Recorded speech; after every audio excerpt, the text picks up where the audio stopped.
Oh, me, oh, my. This is the Detroit Sports Podcast Network.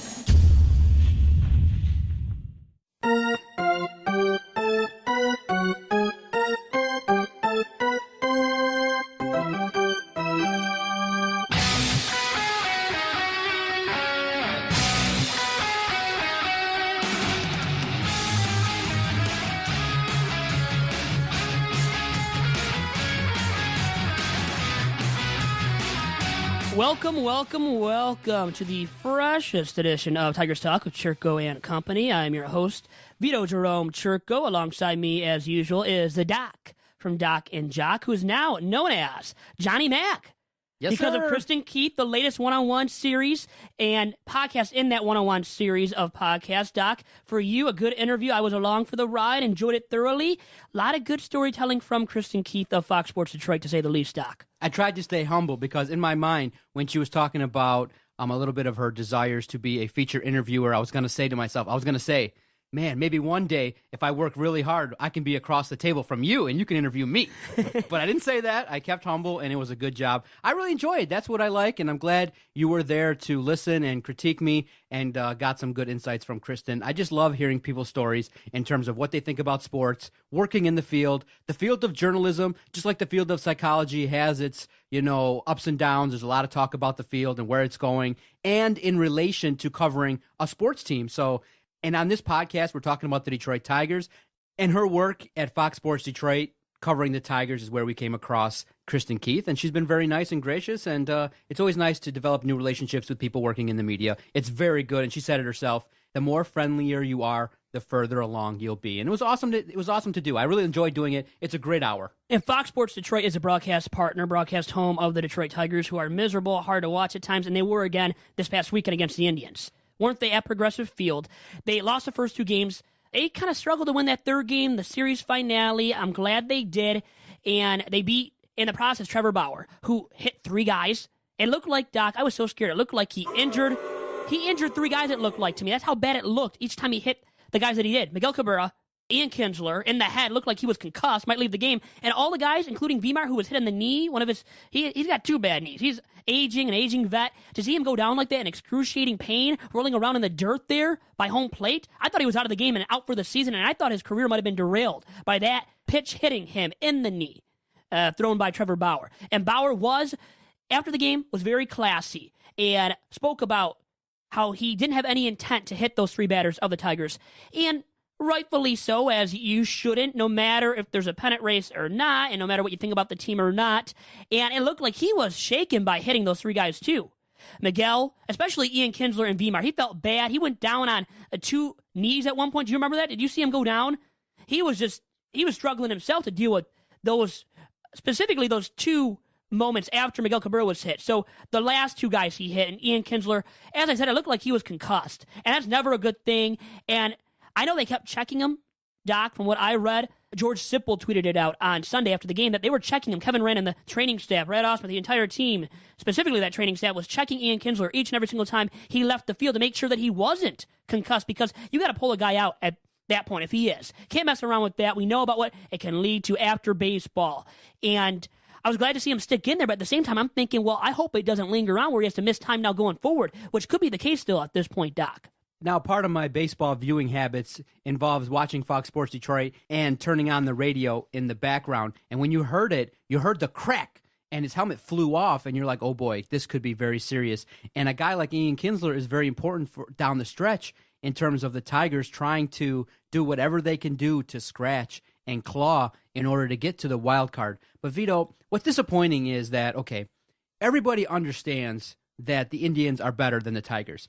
But the performances that the Tigers gave on Friday and Saturday weren't up to par. There were a lot of mental mistakes. You had Major League Baseball history happen on Saturday where the Indians used 9 different pitchers and shut you out. It was a tough series to watch because it's one thing to go into a series and lose it when you really needed to get all 3, but it's another thing to make mental mistakes, to not feel like they belonged on the field.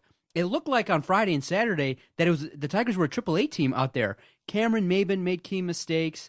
The offense went into a shell prior to Sunday. It was a tough watch. It was a little bit disappointing in that it was the biggest series, and you count on JV and Fulmer to get victories, and both of them do not. We're going to talk about Fulmer and JV later on in this podcast, but it's going to be super tough down the stretch, Vito. Whoever you play, Minnesota, KC, Cleveland, Atlanta, those 4 series are going to be super tough to win if you don't get effective starting pitching in combination with offense. Come on now. The Detroit Tigers, whether they're tight, I really believe that series was probably one of the first times as a team, collectively, they look tight to me. When Cameron Maybin can't throw the ball 80 feet to the guy, it means that they're wound so tight that mental mistakes happen and the outfield didn't perform. The defense wasn't as good as it needed to be. The starters weren't great. But the good thing is, though, you salvaged that game on Sunday, a must win. If you would have got swept, it would have been done. A lot of people, though, Vito, and did you feel that way, that the season died on Saturday? Did you feel that way? I almost felt like it did because of how they lost and the effort that they didn't show. In 10 innings, being shut out 1-0 after the Indians had to use 9 guys. It wasn't pretty to see that, Doc. And Carlos Carrasco, the starting pitcher of the Indians, out for the season now, got hit by a line drive of Ian Kinsler off his bat. 2 pitches into that game on Saturday. Carrasco left the game, now out for the season, like I said, and you still don't manage to win that game and manage to score runs. You should have scored multiple runs off of 8 bullpen arms being used in that game to get the Indians at 1-0 victory in 10 innings, and you can't score a run. You get shut out by, pretty much what, was that the entire bullpen? That's a lot of bullpen arms. The degree in which they lost made a lot of fans, including myself, almost feel like the season ended. That it did end on Saturday with that loss, losing their second in a row. The first 2 games of that 3-game set with the Indians at Progressive Field in Cleveland. So I was disappointed. I was taken back as well as a Tigers fan and felt like, to a certain extent, that the season was over with because of how they lost that game, showing little to no effort, Doc. And there was so much bad and ugly. There was some good, but more bad and ugly. And the ugliest of them all, of all the moments, of all the losses, that weekend against the Indians, this past weekend against the Tribe, was Saturday, losing in the fashion that they did when Carrasco, one of the best starting pitchers of the Indians, really their second best starting pitcher all year long, behind Corey Kluber, a guy that I want to talk about when I reveal my AL Cy Young rankings later on in this edition of the podcast. And you lost him that early. Francona has to go to all those bullpen arms, and you lose the game to that team using all those bullpen arms. It's inexcusable, and it's a reason why the Tiger season might be over at this point, even though I have a sense of optimism because the Blue Jays aren't playing the greatest at this point, and now they're playing the Mariners in a big-time series, and the Mariners are right there with the Tigers, neck and neck with the Tigers for one of those 2 wildcard spots in the AL. So they got to watch out for the Mariners now as well, who have been red hot of late, maybe the hottest team, and if not the hottest, one of the hottest teams in all of baseball recently. So you got to now just win as many games as you can. You can't lose 2 out of 3 to the Twins. I don't care that you are playing in Minnesota at Target Field. You just can't afford to lose 2 out of 3 against the Twinkies. Just can't happen. And I don't believe it will. I think the Tigers, even though they haven't gained momentum, I think they'll show some signs of life here and win 2 out of 3, which means they'll take care of business against a team that they should be taking care of business. And, should have last week as well when they only took 2 out of 4 at home, especially at home of all places, and you only take 2 out of 4, salvaging a split in a 4-game series with the cellar dwellers of the AL Central. That was disappointing to say the least. And now they got to face on Tuesday night with Matt Boyd on the mound, Hector Santiago, who in his last 4 outings has a 1.80 ERA, and he managed to allow only 1 run against the Tigers last week. And at Comerica, now going to Target Field, his home ballpark, with all this momentum that he's built up, and really solidifying his status in the Twins rotation last week. I think he's got the upper hand in this matchup Tuesday against Matt Boyd. And then Thursday, you got JV on the mound. You think the Tigers will take advantage and win that ball game, but they have to face the best Twins rotation arm, and Irvin Santana, who they beat. They did manage to beat Irvin Santana last week when Daniel Norris had a very solid outing.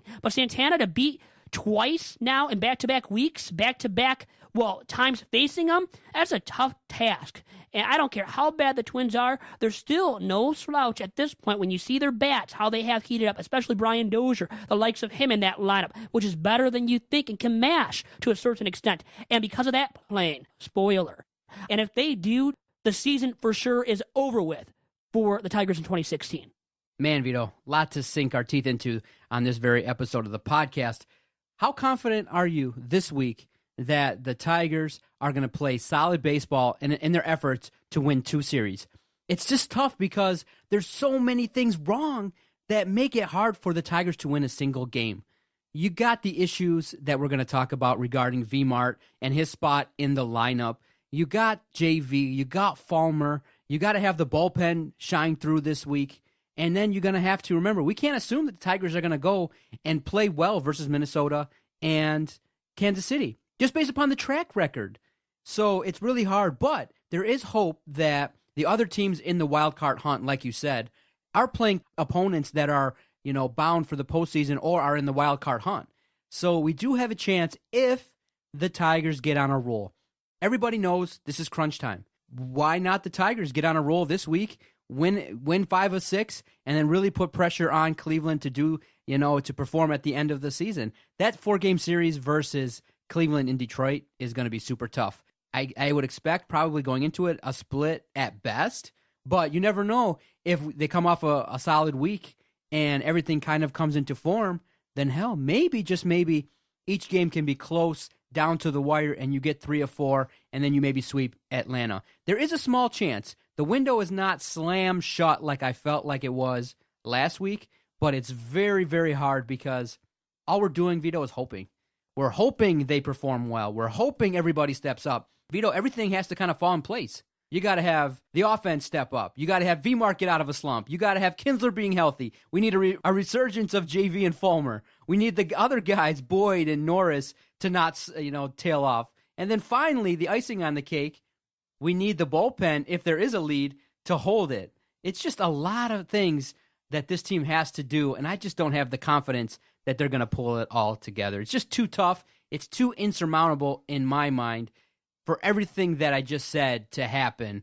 And so that's why I feel like it's going to be nice to watch, but I just feel like there's going to be disappointment at the end of the next 2 weeks. Well, Doc, you know what? Fulmer wasn't his best on Friday night, wasn't his sharpest. What's going on? He was hitting 95, 96 in the radar gun, though, so that's one positive with his performance on Friday. Did the Tigers mess up his routine by how they treated him, giving him days off? Yep, those extra pitchers days are of rest. creatures of habit. Being a psychologist, I know everybody gets into their routines, and when you adjust that routine, people get out of whack. I'm in session so many hours a week, and when I take a couple of days off, the first couple of sessions back, it's a little bit different than when I'm, going session after session after session. And same thing with podcasting. I feel like the more we do consecutively, the better off I am. And then when we take some time off, I come back, I can't put 2 sentences together. Yeah. You should be like, no, I know how it is for you and I, okay? It's a family environment here. I feel your pain at times after I take a long break. Hey, I was busy traveling to some mind, somebody. I had my time off, had to struggle to get back in the groove of things, and now I'm just saying, mate. It happens at times. You're Doc, my battery mate. I. I'm supposed to be self-deprecating. You're supposed to be like, no, Doc. No, Doc, you're always great. You're perfect, and you're the Doc. Thank you. Who is now also known as Johnny Mac.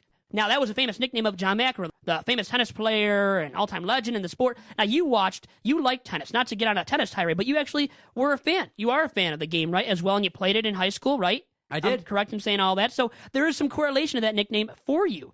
And it was granted to you by Kristen Keith of Fox Sports Detroit once again. But anyways, you were talking about Fulmer and his struggles. I think the extra days of rest maybe did, because look how inaccurate he was in throwing strikes. Now, here's a stat right here for you, Doc.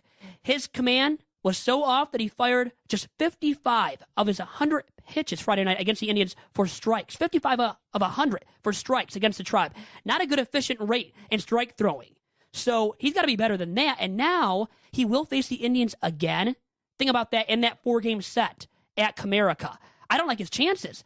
The team's already seen him. He's already struggled once. He's nearing the end of the season, and he's thrown all these innings more than he ever has before.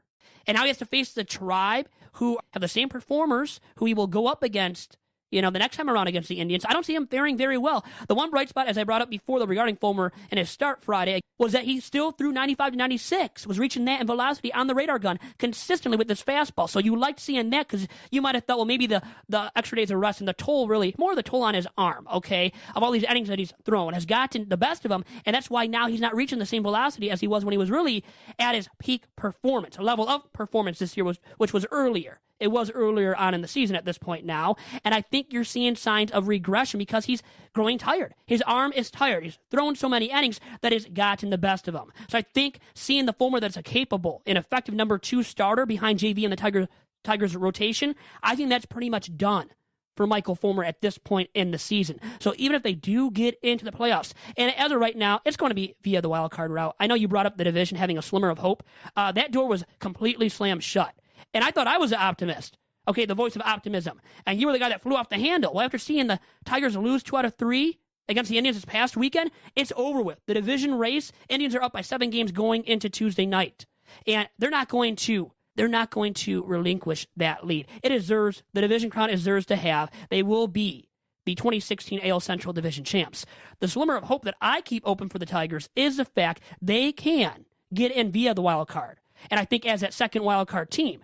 But will you get a steady, more consistent Fulmer the rest of the way to enable that to happen much more easily? I think the answer is no. And I wanted to bring up today on this very edition of the podcast too, Doc, that Fulmer might be in line for some regression in 2017. And if you look at his stats dating back to August 19th, and from that start, August 19th against Boston, when he allowed 6 earned runs, to his most recent outing Friday when he was hit hard by the Tribe, allowing 6 earned runs once again, you will see that all those starts from August 19th to the most recent outing of Fulmer's against the Tribe, his ERA over that span of starts is 6.28. Not even minorly good. He is showing signs severely or significantly of regression. I think that's just what it is. That's how we can sum up his lackluster performances of late. And really those 2 6-earned run performances against the Bo Sox August 19th and against the Tribe September 16th. I mean, those performances, realistically, they elevate. They inflate his ERA to the point where it is at this, over these last few starts dating back to August 19th. Those 6 earned run performances are why his ERA is as bad as it is right now over the span of those starts. But still, overall wise, it is a sign of the fact that I think we have to grow to accept regarding Fulmer. And that is that he is no longer going to be that effective, bona fide number 2 guy in the Tigers rotation every time he starts the rest of the way. And like I said, him going up against the Tribe again, I think is a recipe for disaster for the Tigers. And that might be one of the, not few, but many reasons for why the Tigers fail to get in. Maybe they can, beat up on the Twins a little bit at Target Field in Minnesota. Maybe even beat up on the Royals at home. And KC has looked hapless of late. How about the Royals, Doc, and their struggles of late? They got swept in a 4-game series at Kauffman Stadium last week by the Oakland Athletics, one of the worst teams in all of baseball. And they got outscored by the A's by a margin of 43-12 in that 4-game series. Horrible, unacceptable, inexcusable, all of the above, Doc. What's great to see is that Soria from the Tigers is going over there and acting like a Tiger over there in Kansas City. He's blowing saves left and right. The natives are getting restless, and it's really disappointing off of their World Series, team to come back and to perform this way late in the season. But yeah, Soria's been a massive disappointment. You said it yourself, losing in that fashion. Oh boy, it lines up for the Tigers to do some things versus them, but look what they were able to do versus the Tigers. It seems like they were able to tag JV in home runs, and then the offense for the Tigers in that last series wasn't that great. So one of those things, Vito, where you kind of got me a little bit concerned and worried about Michael Fulmer if he's due for a regression. Because I think he's showing it, though. He's already shown that he has regressed to the point where he's not extremely effective anymore and can't be trusted upon to be that bona fide number 2 in the Tigers' rotation the rest of the way this season. So if they get into the playoffs, I don't trust him being that capable number 2 guy to win playoff games either against some tough opponents. Like, you could be facing the Orioles, the Blue Jays, all these teams that can match the Red Sox. One of the greatest lineups in a long time. I mean, look at how good they are. Look at how good the Rangers are, 1 through 9 in their lineup. And you really think Fulmer can win a game against those teams right now in the playoffs? If it comes to that point, I think no way, Jose, honestly. And that might be a stretch. It's a hot take, right? And we're not trying to make this hot take central. But I think Verlander and maybe Norris are the only 2 guys that you can trust upon in a playoff series at this point. If the Tigers even get there, and it's almost like we're talking playoffs? Playoffs, really? Like the Jim Mora moment, right, with the Colts when he was saying playoffs, because a reporter asked him a question regarding that, and he's kind of said in so many words, no way, Jose, should we be even mentioning the playoffs at this point, and maybe we probably shouldn't. You probably shouldn't at this point. And they still have to get past the Twinkies, who they have struggled against recently, and the Royals, who they have struggled at times against this year. But I still see a glimmer of hope against Casey because of how they have fared recently. And you brought up Soria. 7 blown saves in 8 tries. And he blew a save September 13th against the A's in that 4-game sweep that they suffered at the hands of the hapless Oakland Athletics, Doc. Now, do you have any confidence that Jordan Zimmerman, if he comes back from the DL, can he have one epic start? That's all they basically need him for, 1 or 2 more starts the rest of the way to come back. What's it looking like for him? Is he, people are saying that his starts have been a little bit better. I think he's throwing an 80-pitch simulated game this week. Do you think Jordan Zimmerman comes back and contributes, maybe takes a little bit of pressure off? Because let's look at, Vito, what we got going on here. A rookie, basically, in Michael Fulmer, young, inexperienced pitchers in Boyd and Norris, and we're counting on these guys late in the stretch a little bit earlier. I think 1 or 2 years earlier, we're putting them into the fire. And it's just shown that, Anibal Sanchez has just been a total disaster. He's been relegated to obscurity. Mike Pelfrey hasn't earned his way. I mean, even when they use him in spot starts, his stuff is disastrous right now. Big time, yep. So it's just really tough when you got a $200 million payroll team and you're counting on youthful players, inexperienced players, to really do a lot more than they're capable of. Daniel Norris has kind of stepped up, has done some things, but to count on those 3 leads you to go, well, you probably are going to be struggling to reach your goals if that's the case. Doc, let me place this question on you, though, really quick. Regarding the Tigers' rotation and Daniel Norris specifically, is he the second most reliable guy at this point in the Tigers' rotation?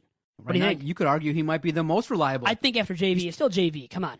JV, the problem is... Come on, top 5 in WAR. Come on, you know where that is. His other stats, leads the AL in strikeouts. 223, I believe the number is right now going into Tuesday night against the Twins.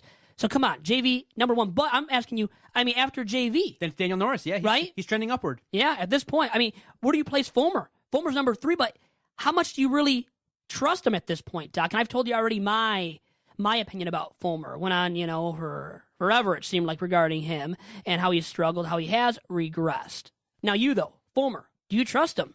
How much trust? Over or under 50% of you that trusts him? How much of you right now does trust Michael Fulmer's ability to be effective down the stretch here? It's under 50% right now. It's tough in that, it's not disastrous, but he's given up 3 to 4 runs a start. His command, like you said, is a little bit off, and it's just one of those things where, he probably hit his peak for the year. I don't see him dialing it up again to have another quality start where the Tigers can, really count on him to win. So I don't know. Do you see them maybe thinking outside the box for once and putting him in the bullpen and letting it rip for 2-3 innings, let Fulmer come out of the bullpen if there's a playoff push? The thing is, then you have to ask yourself, do you trust Jordan Zimmerman in the rotation? I don't think he's going to be any close to effective the rest of the way this year. But you could go, maybe if you reslot it, you could go JV, Norris, Zimmerman. But I don't trust Zimmerman. See, that's the problem right now. We're facing issues with the rotation too late in the year to really make amends for, right? It's over in terms of trying to recover and resolve these issues in the rotation outside of JV. It's just too late in the season. Too many holes in the boat, my friend Vito. There are, but then you think to yourself, well, if Norris is as good as he has been recently, and JV can be that dominant ace, because he's a bona fide ace. I know his last start was good, by the way. They should have won. Come on. Right? He should have won that game the last time he started. He went out and was really, really effective. He threw how many innings of no-hit baseball against the Indians over the weekend? Come on. Should have won that start on Saturday. No run support. No run support for the guy. And how many times have we talked about that? How many times has that been the narrative regarding him? Way too many times. And that's why the Tigers stand where they are in the division race, 7 games behind the Indians in the AL Central. And also why they're on the outside looking in regarding the AL wildcard race, when realistically with JV, how well he's pitched in totality this season, and with their bats, how good they can be, there's a reason to have believed if JV was this good going into the year that the Tigers could be in position to qualify for the postseason via one of those 2 wildcard spots. And they still have that slimmer of hope, right? That little glimmer. And it's because of the fact that I think the Blue Jays might struggle down the stretch. And I think, honestly, Doc, right now, what I have to say regarding those other teams in the wild card race along with the Tigers, I have to say that it might just take one of those teams such as the Blue Jays imploding, extremely imploding down the stretch and losing a lot more games than they win. I don't know if you can really trust upon the Tigers to win enough without that happening, Doc, to get into the playoffs at this point. And even though they are facing a relatively favorable schedule, easy schedule the rest of the way outside of facing the Tribe. But those are 4 games at home. But at this point, how they've played at home recently, it hasn't been that great either, Doc. After seeing what they did against the Twins and Matt Boyd being rocked last week. And now he starts again Tuesday night, as I had mentioned before, against Hector Santiago, a fellow left-hander in the Twins rotation. And I almost like the odds of Hector Santiago at this point more than my man, than the Boyd, Matt Boyd. I mean, it's hard to trust in him right now with him being so young, Doc. And that's where another of the issues when we talk about the rotation comes into play. Now, they're probably just too young, have thrown too many innings to get it done in crunch time. Enough to get into the playoffs, at least via one of those 2 wildcard spots, which is all they're truly fighting for at this point, too, Doc. All right, let's take a quick time out. Let's regroup here. Let's check what's going on around the Twitter sphere, around the internets, and come back and we'll talk about a lot of buzz about this Rick Porcello and what the hell he's been doing this year. And we have to talk about Victor Martinez and the use of him in the lineup, the adjustments made by Brad Ausmus, and you have a series-by-series prediction for the rest of the way. That's coming up ahead on Tigers Talk Podcast. We'll be right back on episode number 58 of Tigers Talk with Chirco and Company. Hey guys, it's Vito Chirco here from Top Cat Sales in downtown Royal Oak. Looking for team apparel for your high school, your club sports team, or your corporation? Then you should look no further than Top Cat Sales, located on the east side of Main Street in downtown Royal Oak, between 11 and 12 Mile. Through founder and former University of Michigan quarterback John Wangler's leadership, Top Cat Sales has developed a tradition of selling and distributing custom Adidas team apparel with the very highest quality and the very best service. So get your organization, your school, or club team all in with Adidas today by going online to TopCatTeamSales.com. Once again, the website is TopCatTeamSales.com. And remember, you must follow Top Cat Sales on Twitter at Team Top Cat.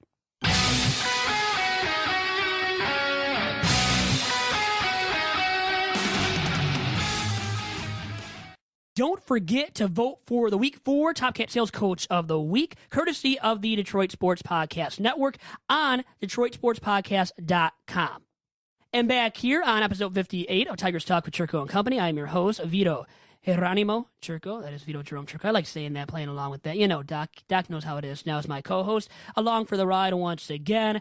57 episodes down where you've been almost along for the ride each and every single one of those episodes. Outside of the one, or actually 5, I think that Dominic co-hosted with me at the very beginning of this series of podcasts under the umbrella of Tigers Talk with Chirco and Company for the one and only Detroit Sports Podcast Network. And moving on. And I know you had mentioned, you had kind of preview before the break that we took there, Doc, about my series by series predictions for the Tigers. We have that to talk about big time. And I honestly wanted to just, with that being said, first look at the Twins series. Now, I kind of already looked at it pretty, well, I think enough in depth to give the listeners at home kind of a good vantage point of where I'm coming from regarding what the Tigers will do against the Twins. But let's just go series by series. As I said, Doc, and break it down here. I will ask you after I give my prediction. Starting with this Twins series at Target Field for 3. And I think the Tigers at this point will get 2 out of 3. I am still the optimist at this point regarding what they can do, and especially against the Twins, Doc. How about you? 2 out of 3, baby. Hit us with the pitching matchups that are projected for the series versus the Twinkies. Well, you have Matt Boyd going Tuesday. Wednesday, it's at TBA against Jose Barrios. Thursday, it's JV against Irvin Santana, the best matchup of the 3 games in Minnesota for this series, the last series of the season against the Twinkies. Then you move on to KC, and we're going back home to Comerica for that 3-game set with KC. And KC has been struggling of late. Tigers haven't done the greatest at home of late either. So it's a tricky series to predict, and especially this ahead of time. But going into that matchup, I think right now I'm going to be an optimist once again regarding what the Tigers can do, and I will predict the Tigers will take 2 out of 3 against the Royals, who have struggled mightily, it feels like, in the month of September up to this point, Doc. Okay, so the KC series is going to be a very interesting one. KC tends to play the Tigers a little bit tight, but I think at the end of the year, we're catching them at the right time to take all 3. We're going to sweep them because it's going to be in Detroit, correct? It will be in Detroit, correct. It's the start of 7 straight games at Comerica. Then they face the Indians, we know, for 4 games, Doc. What a tricky series to predict. I think versus KC, the Tigers are going to be very motivated, and they got to get their asses in gear. And this will be a series where maybe it's really close, down to the wire, 7th, 8th, 9th inning. And if you can keep it within 1 run or so, or you have the lead, then you can do some things, get it to K-Rod. They win all 3. 5 in 1 week. So, okay. Because wow, remember, sweeping KC. Remember, up and down, Yeah, and then everybody's going to have hope. And then I'll start off first, the series versus Cleveland. What do you got? 1 win, 3 losses. Up and down, ultimately. Ultimately, we'll have the up week. The fans will be in a fever pitched. They'll have a little bit of attention because the Lions will have a devastating loss in Green Bay. Again, yeah, we know. Hey, they won last year, but the attention might still be on the Tigers a little bit because I really believe the fans are kind of tuning their attention to college football, the National Football League, and the Tigers got to do something this week, which they will do, but then the next 2 series I don't think are going to go very well. So I'm thinking 1-3 versus Cleveland. Very good. I'm going to say at this point, they can take 2 out of 4. I'm going to say 2 out of 4. Not confidently, but I'm going to say 2 out of 4 because how about this fact here? I wanted to ask you what you think now about what the Indians have gone through. Having guys like Danny Salazar be injured of late. Also, Carlos Carrasco taking that line drive off his pitching hand and now out for the season. How much the Tigers played spoiler of the Indians' playoff chances, or chances not of making the playoffs, but of doing well and making a deep run in the postseason this year, Doc? The reason why those guys got hurt is because the Doc made a bet that they get to the World Series. If they don't, a bad bet. Are you regretting that bet now, Doc? No, they were playing very well. Okay, but I'm saying at this point, you don't regret it? I'm regretting it, having to pay for Jason the King Jarvie's dinner tab, co-host of the Motor City Sports Rant and host of the Fantasy Nerds podcast on this very fine network. But hey, you all you can do is make bets at the time that you think about it, and they still have a chance. They play solid. They play a solid brand of baseball. They can overcome. And remember, when you got Corey Kluber manning your staff, did you see what he did versus the Tigers? Oh my God! Justin Upton basically was the only Tiger that had real success against him. But my goodness, Kluber has good stuff and stuff that can go deep into games. And when you have a starting rotation like that, solid bullpen, solid all-around defense, they're a good team. Maybe not World Series championship caliber team, but they have a chance to get there. Don't discount them.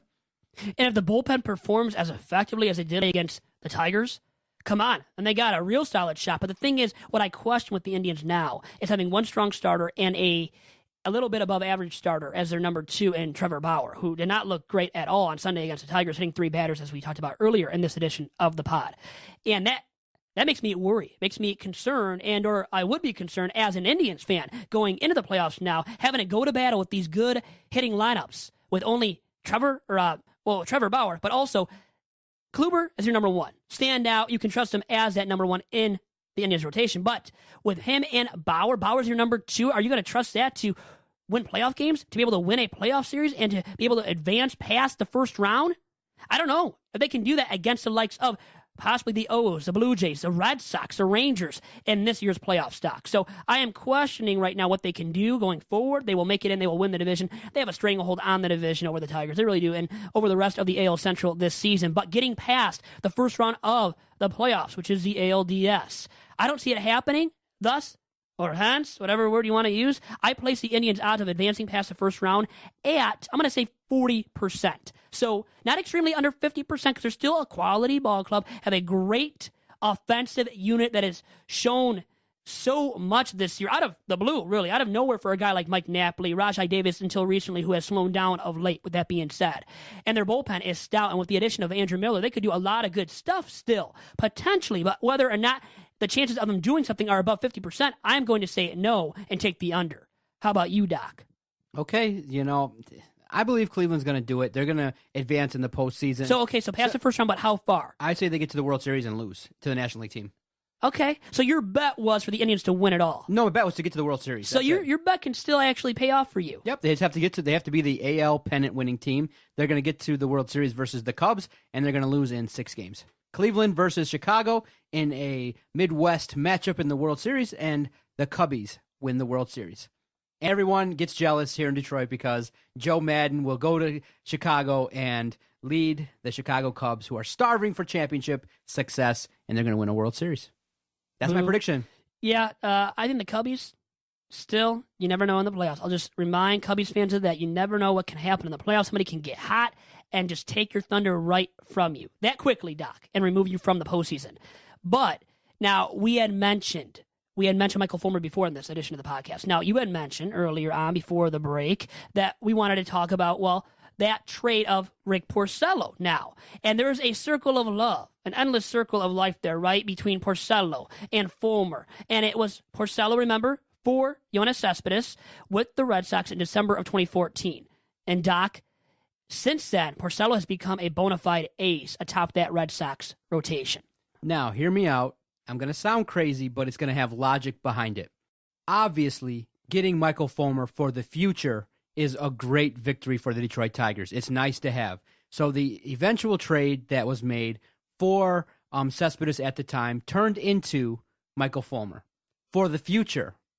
But at the time, what do the Tigers need now with their payroll? The Tigers weren't a future team. They were not. So when you look at it, Rick Porcello not being on the Tiger squad is overall a negative because you needed him. You could potentially have him this year.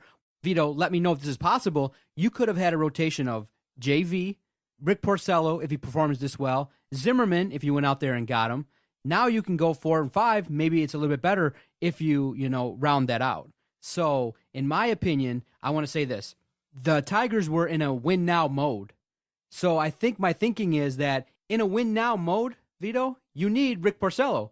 So I think in the long run, it's going to be nice to have Michael Fulmer, but the Tigers window, now the Tigers championship window looks to be closed. When you look at it, it seems like the Tigers might have made a mistake in letting go of Rick Porcello. Let me ask you this, though. Now, last year, how they played with all the injuries, and they struggled mightily, finishing last place in the AL Central. Do you think really Rick Porcello would have made that difference to get them into playoff contention? Come on. No. You don't need an AL Cy winning pitcher? He didn't pitch good last year, though, remember. Come on, remember that fact. Look at the stats. Stats prove that he was not a good quality pitcher last year for the Bo Sox every fifth day. This year he's been a bona fide ace, even better than David Price consistently. Look at all the metrics, all the numbers that prove that much about Rick Porcello. But what the Tigers got out of it by dealing for Cespedes, they got Fulmer, who they acquired at last year's non-waiver trade deadline. Fulmer has been a really good rookie, a Rookie of the Year candidate, was the runaway favorite to win the AL Rookie of the Year for a long, long time. Gary Sanchez has come now out of nowhere with the Yankees, all these bombs he's hit, and now he's a bona fide candidate as well to maybe take that thrown away from Michael Fulmer. But Fulmer, we like him for the future. Aren't we building for the future now? And I get your point that they weren't, when they made that deal, they weren't in December of 2014, but they got somebody that would help them out for the present time as well in getting Cespedes, right? They did by acquiring him. So they still once got something out of the deal, and I think almost won the deal. Now, not completely because of how Porcello has pitched to this point in 2016. And he's a bona fide Cy Young. Not only a bona fide, great number 2 or number 1 in the Bo Sox rotation, but he's a bona fide Cy Young candidate in the American League. That's how good he has been and how good his numbers are and how they have been so good to this point. And they prove that he's a bona fide Cy Young candidate. And you can look at so many of the numbers regarding Ricky P. The former, really, what was he with the Tigers? At best, number 3. That guy... Now, this season, if you want to really get into the heavy-duty stats and the analytics of baseball and of the stats that truly, in my opinion, determine how much worth a pitcher is bringing to a ball club. In other words, how much of a quality arm he is for that respective ball club. And you look here at the numbers in WAR, wins above replacement among pitchers in the AL. He is number 5 going into Tuesday with 5.2 WAR. And FIP, fielding independent pitching. His mark in that stat, big-time stat, is 3.44 this season. And then his ERA plus, how many points above 100 determines how good. If you're above 100, that means you're really good. So he is 48 points above 100, above league average. That means an ERA plus, with an ERA plus specifically of 148 this season for the Bo Sox. So he has outperformed the mighty big name, the mighty big contract-laden David Price this year. In Price's first season in Beantown, who's been better? It's been Rick Porcello, who's making a ton of money now, too. Remember, the Bo Sox signed him to a nice extension last year for big money, and he didn't perform. So it took a year for him in Beantown to really realize his full ability and to get on track this season. So remember that, too, Doc, about Porcello when thinking about that deal for Yoenis Cespedes. Okay, so now it's a fair correlation to compare the careers of Michael Fulmer versus Rick Porcello. Yep. Okay, in your mind, yep, who has a higher upside? Right now, I'm going to say still Michael Fulmer. I think he has more potential in his arm than Rick Porcello, who's older, remember, but not old. He's still not old at this point. So many more quality years ahead of him. But for the money, remember the bargain of a deal that Michael Fulmer is on, being on his rookie contract, which Porcello isn't, as I mentioned, got that big-time extension last year and was miserable for a lot of last year. And now he's come out of nowhere to be this ace and a Cy Young candidate. And in my opinion, one of the top 5 arms among starting arms, among all arms in the American League this season. And I wanted to get to my Cy Young rankings in a few minutes here. Yes, so I hear what you're saying. Yep. And the way that you're saying it to me might make sense in that what you're saying is, Doc, listen, you're looking at Ricky Porcello as Ricky? Put a Jim Price on me here? Yeah, Calling him Ricky? Mr. Ricky Porcello might be a one-year wonder in terms of the success that we see this year. But all I'm asking for is that 1 year. If he has that 1 year this year, maybe it turns it around, and you got JV, maybe it can be slotted down, and maybe he can face less pressure, not having to go up against some of the best pitchers in the world. So maybe if you have that one flash in the pan year, it could have been for the Tigers. Now, long term, you're absolutely right. Michael Fulmer probably could be a much better pitcher in the long run. Mm-hmm. But what I'm looking at is one World Series appearance. And if that's what you're looking for, you can make an argument that Rick Porcello, if he had the year he's having now for the Tigers, could have helped them maybe to not be scratching and clawing. They could be firmly in place now looking to get into the postseason. And so what I'm saying is I'm willing, and it's an argument that you can have both ways. I'm willing to sacrifice the long-term future success because I think we're at a point now where last year and this year were it for championship window. I don't think now, if you say we're rebuilding, then next year, if you scale back $50 million and you let go of some of these guys, or these guys now are JV's a year older, Miggy's a year older, the Tigers are looking tired, that the window might be shut. And even if you have a guy like a Michael Fulmer, you don't end up getting to where you need to be. I'll take your analysis of the situation a step further by saying that the Bo Sox with Porcello are one of the best teams, and I'll say right now the favorite in the AL to reach the Fall Classic. With him and David Price, that duo atop the Red Sox rotation, they are the favorites in the American League, in my opinion, to reach the World Series. So there is something to say about Porcello and his impact and what it could be on the Tigers this year. But reverting back to a point that I made earlier in this discussion about that trade of Porcello for Cespedes, and it's that last year, Tigers were miserable as a whole. His impact, even if he was this good last year, would not have made the difference in the Tigers reaching the playoffs. So they wouldn't have had a chance to fight for the opportunity to play in the World Series and to win a World Series championship, and the first one in Motown since 1984. So I think that kind of erases the discussion and the argument there. Well, for you, I guess, I'm saying, sorry, Doc, but for a lot of people that have thought, well, that trade was horrible and a total win for the Red Sox. Just remember, Porcello wasn't that great last year and the Tigers weren't that great. So even if Porcello was good, I think the Tigers actually would have dealt him. Remember, they dealt David Price. Right, they dealt him away to the Blue Jays. I think they could have dealt him that. He might have been the guy that was dealt to the Blue Jays then at that point, or to another ball club that was competing for a playoff spot when the Tigers weren't going into the non-waiver trade deadline in 2015, Doc. I feel like you just gave me the big old gong. And I did. I kind of just slammed you in your argument, and I'm sorry. Once again, you're the Doc. You're always perfect. Well, besides for today with this argument, I guess. Okay, right? Sounds good. Let's hit me up with some people were not too thrilled with what you've been writing on Twitter regarding your selection as to who do you think is going to be in the Cy Young discussion. What was up with I see it on Twitter. You can follow you and us at Vito Jerome for you and our network at Detroit Podcast. And you laid out your argument as to your 5. Lay it out there. Who do you think is going to be in the Cy Young discussion, and why such blowback from our followers? I don't know why that's the case, but I can't explain to you why I chose the 5 that I did for my AL Cy Young rankings as of Tuesday, September 20th. And my top 5 are the following, Doc.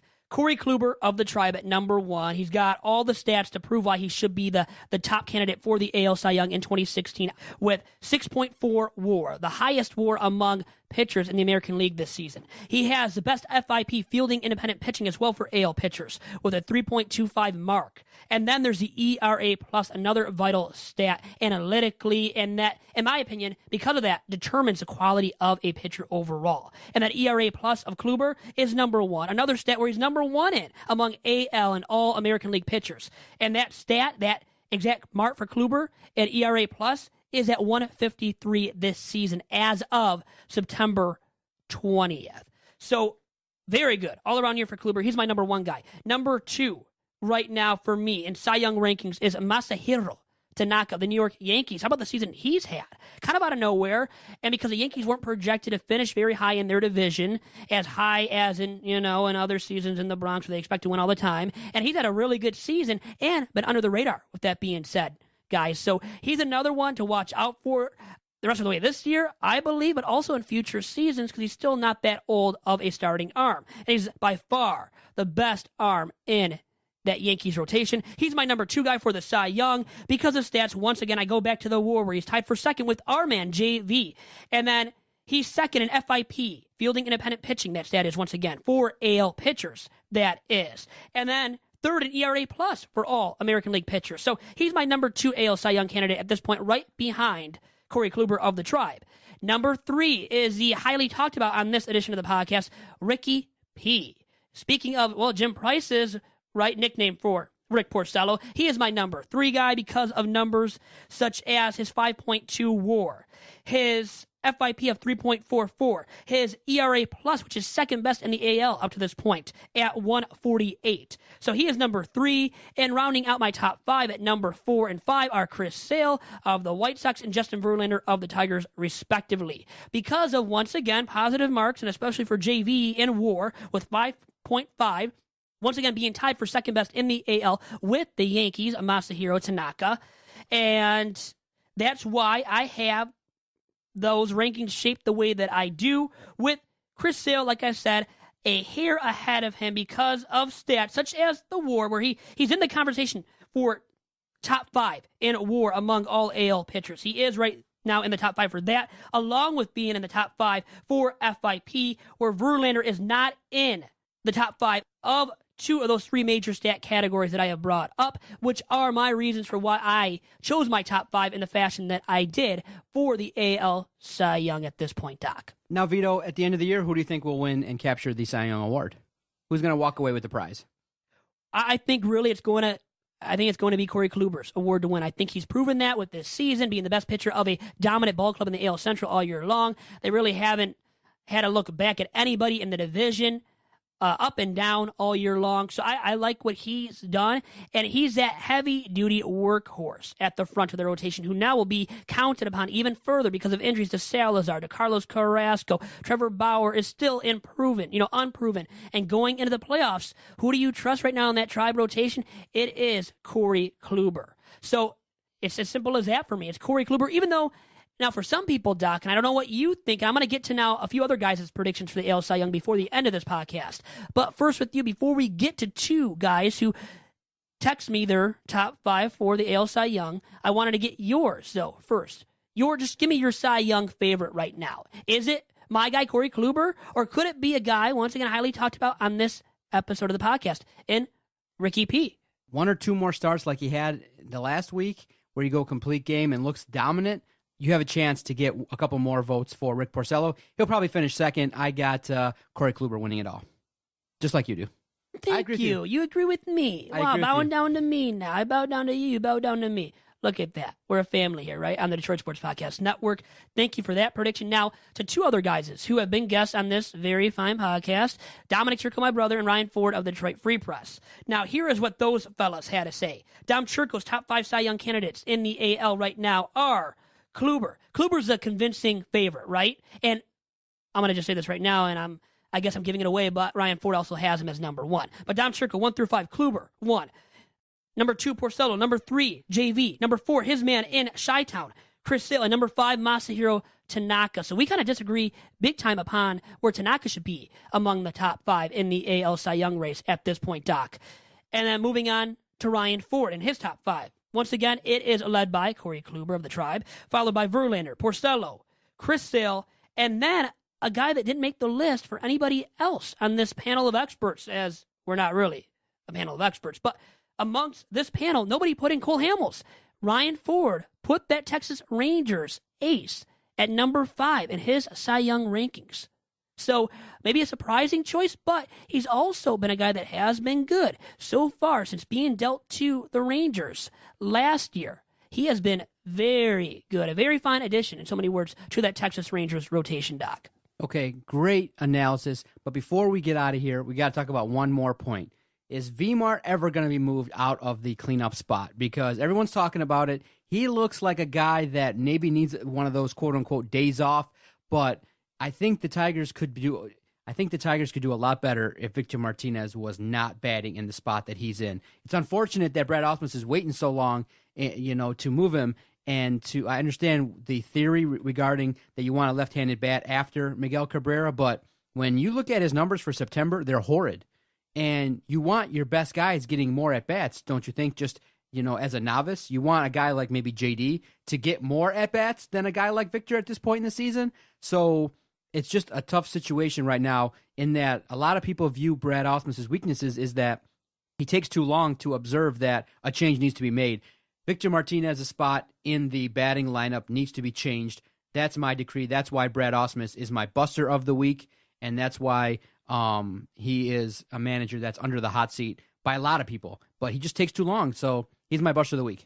That was Doc's decree, the big decree from the Doc, okay, on Tigers Talk with Chirco and Company. Now, what I have to say regarding that issue with the lineup and the non-willingness to change it for Brad Ausmus, well, he's a bonehead. I mean, how many dumb decisions has he made all year long, not choosing to make that move in the lineup when it's so convincingly easy for all of us to make that same decision as outsiders looking in at the Tiger situation and their lineup situation specifically this year. So should he change that? The Tigers lineup order, shift Vmart with JD Martinez? Absolutely he should. Come on, there's no doubt about it in my opinion. And JD hitting number 4, it should have happened a long time ago this year. And honestly, it almost cost him Sunday. I saw a chance where Vmart came up not looking good, hasn't been good of late, and he had a bat there in a clutch, in a big-time situation, let's say. And did he come up with a big-time hit? No, he didn't, as he hasn't. How many times in the second half of this campaign, Doc, where JD, I think, could have, and he has been the best hitter now in the second half of the season since coming off the DL, and he hit that home run right off the DL against Chris Sale to win that game a few Wednesdays ago against the White Sox. And since then, he's been, it seems like, on a torrid rate and been the best Tiger slugger, in my opinion, as well. And the stats, you look at the stats, and once again, they will prove that that's the truth, that he's been the best slugger, even better than Cabby, and much better than Vmart, which is why he should be batting cleanup. And guess what? Vmart should be shifted down to the 5th spot in the Tigers lineup. But will Brad Ausmus make that change at this point? Can you truly trust him making that change? Not entirely. But now I saw Anthony Fennick. He wrote a piece about it.